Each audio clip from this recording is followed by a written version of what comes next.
এই বর্ষাকালে যদি হয় চিংড়ি ভাপা আর সাথে গরম গরম ভাত, তাহলে কেমন হয় বলুন তো।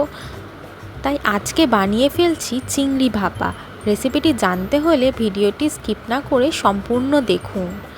এই চিংড়ি ভাপা বানানোর জন্য সবার প্রথমে নিয়ে নিয়েছি একটি নারকেল, যেটাকে খুব ভালোভাবে আমি কুড়িয়ে নিচ্ছি।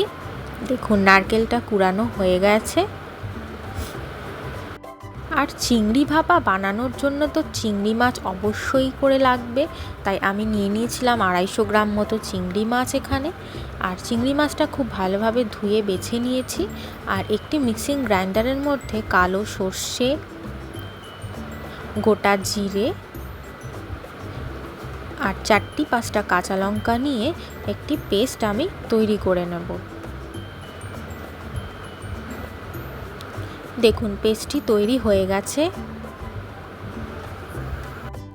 দেখুন আরেকটি মিক্সিং গ্রাইন্ডারের মধ্যে আমি নারকেল কুড়ানোগুলো নিয়ে নিয়েছি। আর এটারও একটা পেস্ট তৈরি করে নেবো যাতে মুখে নারকেলগুলো না পড়ে।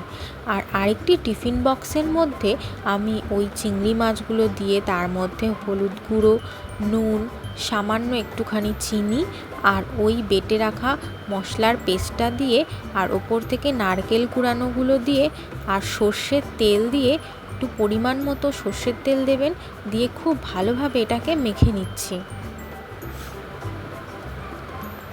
তার ওপর থেকে 2টো কাঁচা লঙ্কা দিয়ে দিলাম, দিয়ে টিফিন বাটির ঢাকনাটা আমি লক করে দিচ্ছি। তারপর একটি কড়াইয়ের মধ্যে আমি অল্প পরিমাণ জল দিয়ে জলটা গরম হতে দিচ্ছি। তার মধ্যে আমি ওই টিফিন বক্সটা দিয়ে একটি শিলনোড়া চাপা দিয়ে দিলাম, দিয়ে খুব ভালোভাবে এটি 30 থেকে 35 মিনিট ধরে আমি স্টিম করব লো ফ্লেমে।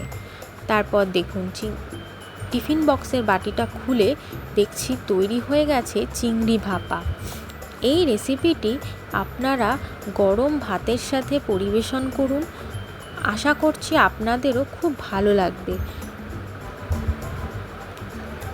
এই বর্ষার দিনে গরম গরম চিংড়ি ভাপা আর ভাত একবার ট্রাই করে অবশ্যই দেখতে ভুলবেন না। আমি একটি আলাদা পাত্রের মধ্যে এটি সার্ভ করে নিচ্ছি। দেখুন এটা দেখতে যতটা ডিলিশিয়াস মনে হচ্ছে, খেতেও কিন্তু ঠিক ততটাই ডিলিশিয়াস হয়েছে। আপনারা বাড়িতে বানিয়ে অবশ্যই ট্রাই করে দেখবেন।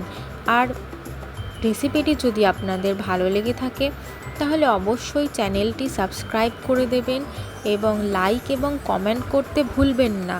আর বাড়িতে বানিয়ে কেমন লাগলো সেটাও আমাকে অবশ্যই জানাবেন।